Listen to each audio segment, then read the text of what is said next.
It's not just about bad football, it's about intention. The Browns' offensive inconsistencies have become so patterned, so precise, that the question isn't whether Shedeur Sanders is struggling, but whether he's being forced to struggle. A team doesn't rotate 9 offensive lines, neglect receiver depth, and ignore pass protection without knowing the consequences. And according to one NFL insider, that's exactly the point. If you're into the real story and all the messy twists they don't show on highlight reels, go ahead and subscribe. And if you're sticking around to see how this Browns QB chaos plays out, you should definitely be subscribed. The Browns aren't just losing. They're choosing to lose with Sanders at the helm, masking his development, but really setting the stage to move on from him without taking accountability for their own decisions. What's remarkable isn't just the dysfunction, it's how Sanders is surviving it. Play after play, game after game, he's showing that even in a broken system, his instincts and toughness can't be buried. The team may be playing chess with his future, but Sanders is still making moves of his own, moves that can't be ignored forever. There's dysfunction in Cleveland, but this isn't your typical quarterback controversy. This goes way deeper. NFL insiders are now confirming what fans and analysts have suspected for weeks. Shedeur Sanders is being set up to fail, not just neglected, deliberately sabotaged by the very organization that drafted him. 9 different offensive line combinations. No real number 1 receiver. A carousel of backup tier support players surrounding a rookie quarterback who was once seen as a potential first-round pick. And yet, he's still standing. You don't need to be a football guru to see that something's off. Most rookie quarterbacks are protected, given time, support, a consistent setup to develop. Shedeur, he's been thrown into the chaos machine. The Browns' handling of him has sparked serious allegations from insiders, one of whom recently confirmed that the front office may be engaged in an internal agenda. Make Sanders look bad to justify replacing him. It's calculated, it's petty, and it might just be working. What's wild is that this isn't just about poor performance. Shedeur's stats aren't even the main conversation. It's the circumstances. 9 different offensive line configurations. 9. That's not trial and error. That's sabotage in slow motion. Offensive lines require chemistry, repetition, trust. Instead, Sanders is playing a different version of Russian roulette every week, trying to guess who will protect him and who will crumble under pressure. And let's not even talk about the receivers. Actually, we have to, because this man has been paired with a rotating cast of depth chart filler. Not a single established WR1. No safety net. Just a list of next man ups and guys who should still be learning the system, not leading it. What's happening to Shedeur isn't just a lack of help. It's the textbook definition of undermining. You'd think maybe the team had no other choice. Injury bug? Sudden retirements? Nope. According to the same insider, this lineup chaos is by design. Shedeur is being fed into a blender of bad football decisions. And Dillon Gabriel, another young QB on the roster, isn't being thrown into the same fire. That contrast is deafening. It shows the Browns have specific intentions. They're not experimenting. They're executing a plan. From preseason to now, Gabriel's snaps have been measured, calculated. Even when he was in the same games as Sanders, the quality of his supporting cast was visibly better. The line held a bit longer. The receivers ran cleaner routes. The offense functioned like it had a pulse. With Sanders, it collapsed the moment the ball was snapped. So who's behind this? Kevin Stefanski's name keeps surfacing. He's the face of leadership, and his press conferences have started sounding more like political speeches than football breakdowns. Every time he's asked about Shedeur's protection or performance, it's vague, deflective. It's as if he's dodging accountability, waiting for the media to move on to the next scandal. But the public's not buying it. The Browns' offensive strategy, or lack thereof, has fans, former players, and analysts side-eyeing Stefanski hard. The decisions don't track with any typical rookie development plan. They track with sabotage. And if Stefanski's not orchestrating it, he's at least complicit in allowing it. There was a moment, after yet another brutal sack, when Shedeur sat on the bench, helmet off, staring into the distance. No coaches around him. No pep talk. Just isolation. That Visual said more than any press conference ever could. This isn't a team protecting its rookie quarterback. This is a team isolating him, cutting him off from growth. Players get benched all the time, but this felt different. This was a message. You're not our guy. You were never our guy, and you never will be. That's the vibe the Browns are sending out, whether they'll admit it or not. It didn't start this way. Back in training camp, the energy was different. There was hope. Sanders was sharp. Teammates praised his composure. Coaches talked about potential. But as the regular season approached, things shifted. Suddenly, reps were limited. First-team action started fading. The offensive packages designed for Sanders were overly complicated or flat-out ineffective. By the time the game started, that initial confidence had been replaced with suspicion. The man who was once treated like the future of the franchise was now being positioned as a temporary inconvenience. And the decisions made in those early weeks laid the groundwork for what we're seeing now, an intentional erasure belief in Sanders' ability. The Browns' game against the 49ers was supposed to be a turning point, a chance for Shedeur to silence critics. Instead, it turned into an on-field horror show. The offensive line was non-existent. Receivers dropped passes like it was part of the playbook. And through it all, Sanders kept getting back up. Despite being under constant siege, he made some throws that no rookie should be making under pressure. Tight windows, blitz pickups, rollouts on broken plays. He was fighting for his reputation on every snap, and the crowd noticed. Even opposing players acknowledged it post-game. He was the only thing standing between the Browns and a complete collapse. Meanwhile, the Browns gave Gabriel a start in the Vikings game. Same roster, same team, and suddenly the offensive line remembered how to block. The contrast couldn't have been more obvious. Play calling was cleaner. Routes were tighter. There was rhythm. And not coincidentally, there was production.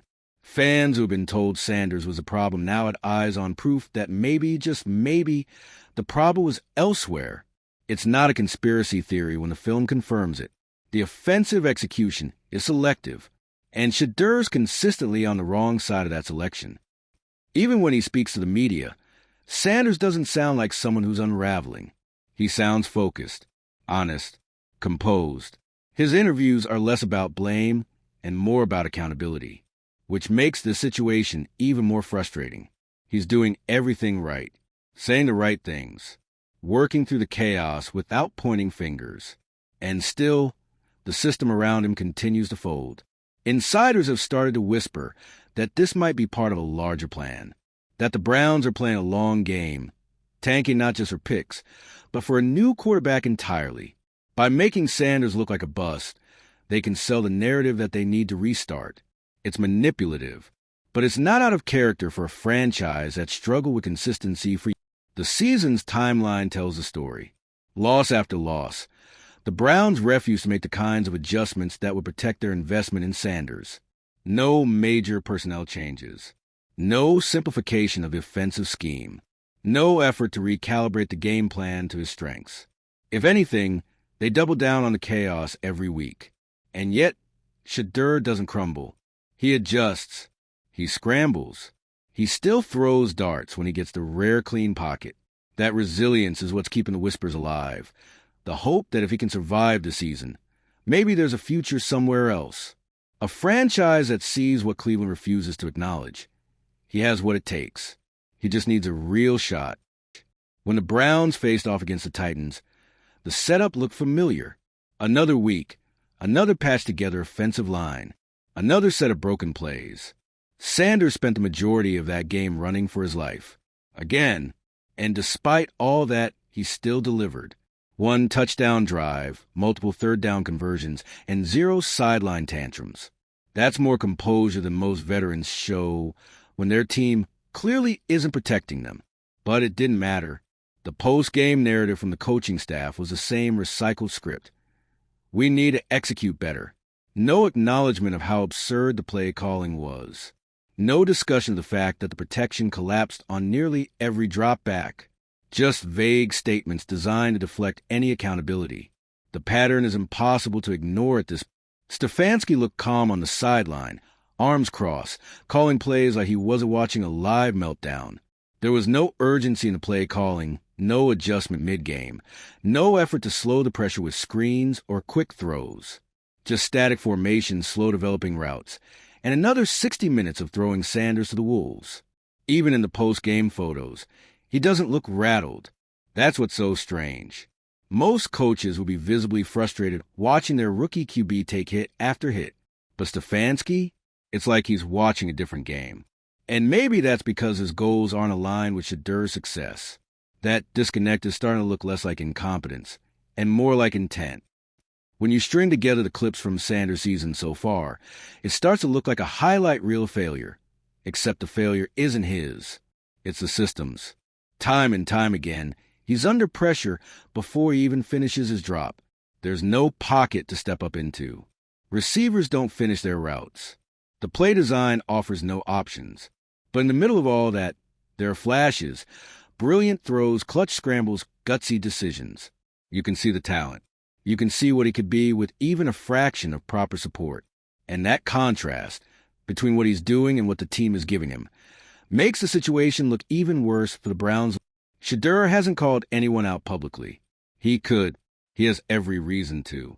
But instead, he keeps his answers professional. I just try to focus on what I can control. That kind of media polish is rare for a rookie under fire. It's almost too mature for the chaos he's surrounded by. It speaks to his character. And maybe that's what the Browns underestimated. They might have assumed he'd fold, that he'd implode under pressure, giving them the easy out. But he hasn't. He's adjusted. He's taken the hits, literally, and kept going. And now, the team's excuses are running out. The fans see it. The media sees it. And you can bet the locker room sees it. One of the most telling moments came during the Bengals matchup. The defensive line gave up early.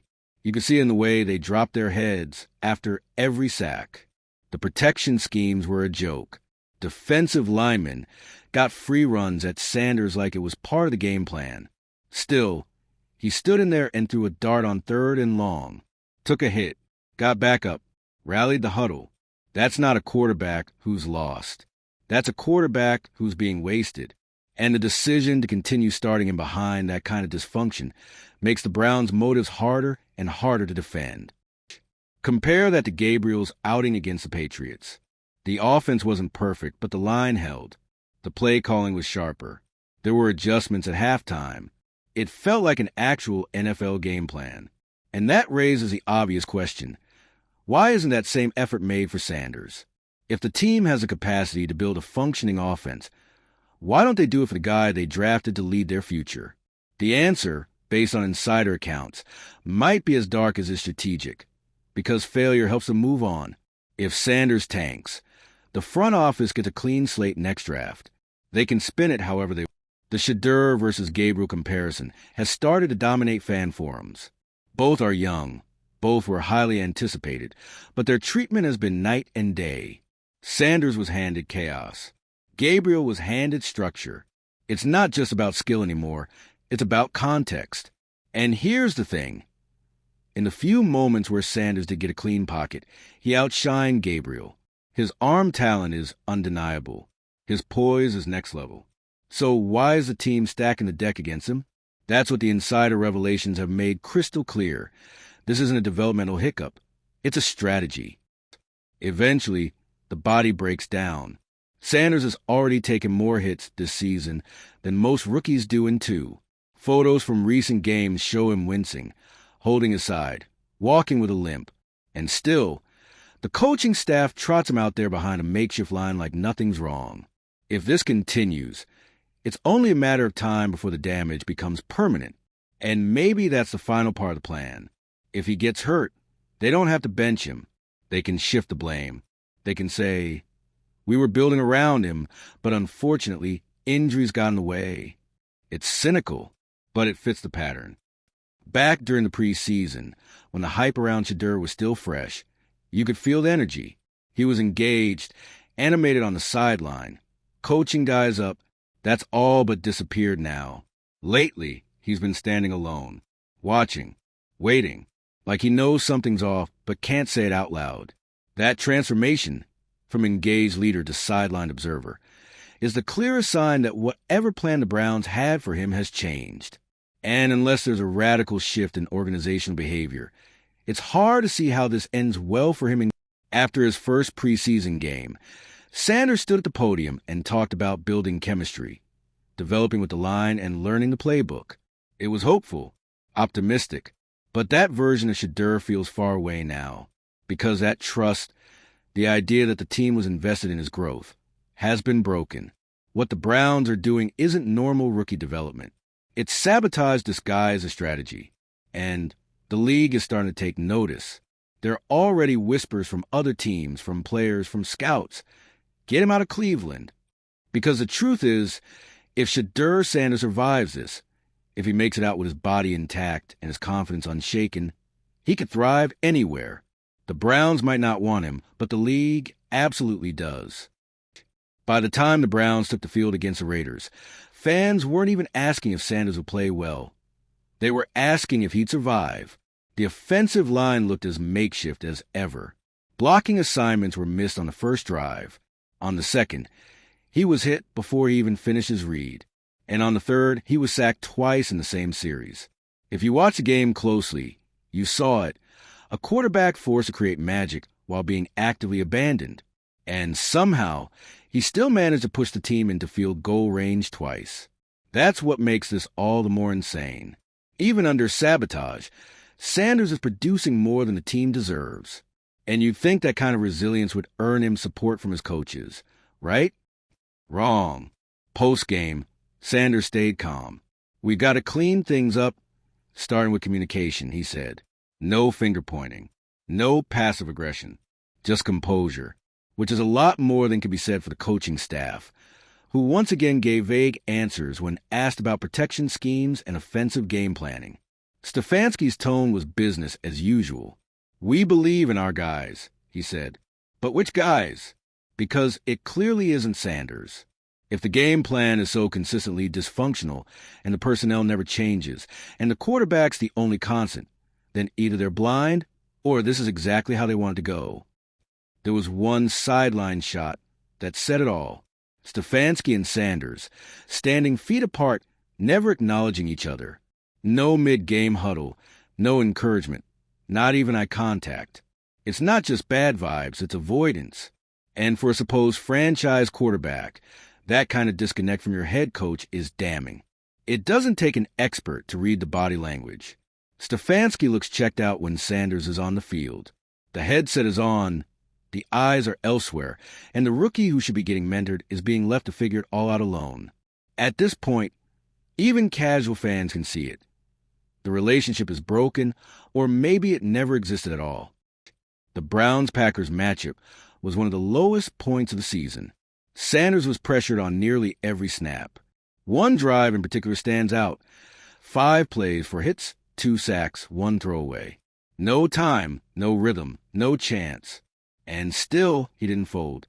He tried to keep the offense alive, even scramble for a first down. But what followed was silence. No coaching praise, no post-game acknowledgement. Nothing. Just another week of pretending the quarterback wasn't the only thing keeping the offense from flatlining. If this were any other rookie, the league would be in outrage mode. But because it's Sanders, the organization seemed content to let him rot in plain sight. When Sanders spoke after that loss, you could tell the cracks were forming, not in his confidence, but in his trust. "I just play the game I'm given," he said, in response to a question about the offensive setup. That's not just a line. That's a warning. He sees it. He knows the plays are designed to stall. The routes aren't helping him. The protections aren't protecting. That's the kind of quote that lingers. Because it's the first sign that Sanders is ready to let the world in on what he's been dealing with. And if he ever does decide to stop taking the high road, the Browns' entire front office might want to start sweating. You can trace the dysfunction back game by game. Against the Bengals, no blitz pickup. Against the Dolphins, no screen game. Against the Titans, empty backfield on 3rd and long. It's the kind of pattern that only makes sense if you don't want your quarterback to succeed. And the more people notice, the harder it is for the team to deny. It's not just bad football, it's systemic. And what's worse, it's transparent. Teams around the league are watching. Analysts are pointing it out. The excuses are evaporating. And the Browns are running out of ways to pretend this isn't intentional. Because if it isn't sabotage, it's the worst offensive mismanagement of the... Even in practice, the patterns persist. Sanders gets fewer first-team reps. The offensive install period, the time when QBs and linemen build chemistry, is often spent with Gabriel or even third-stringers. Shedeur is out there throwing to scout team receivers, while the starters work on other packages. That's not a developmental plan. That's a phase-out. You don't draft a quarterback just to ice him in practice. Unless, of course, you're laying the groundwork to say, he never quite developed the way we hoped. But if you never gave him the tools, how can that be on him? The Ravens' game was brutal. Baltimore's pass rush isn't friendly to anyone. But the Browns' game plan made it even worse. There was no attempt to slow the rush. No match protect sets. No quick throws to neutralize blitzes. Just long developing routes and predictable dropbacks. Over and over and over. And despite the beatdown, Sanders still hit a seam route that dropped jaws. It didn't lead to a touchdown, but it was a reminder. He has the arm, the guts, and the vision. What he doesn't have is an organization that wants him to... The newest batch of photos from that Ravens game show Sanders walking off the field with his jersey nearly torn, blood on his elbow, and trainers surrounding him.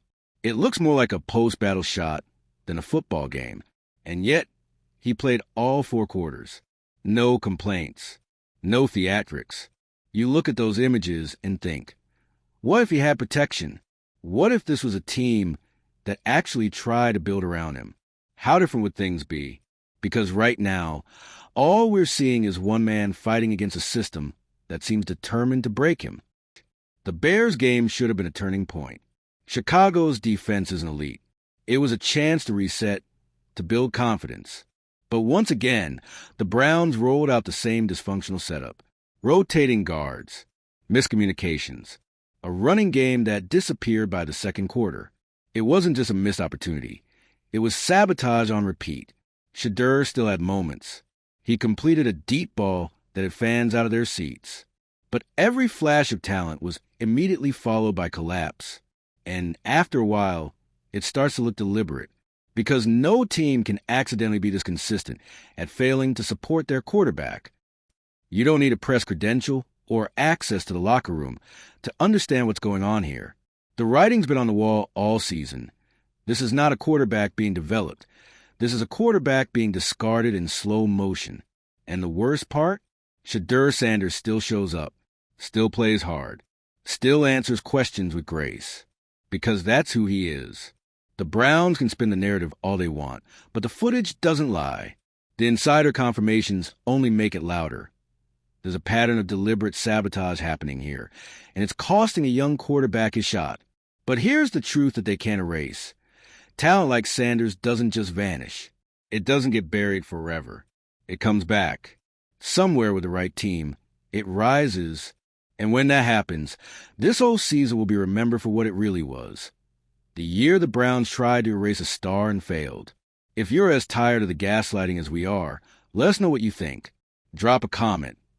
Do you believe the sabotage theory? Or is this just Cleveland being Cleveland? Either way, hit that like button if you're rooting for Shedeur to get the support he deserves. And don't forget to subscribe so you never miss the next twist in this ongoing NFL mess.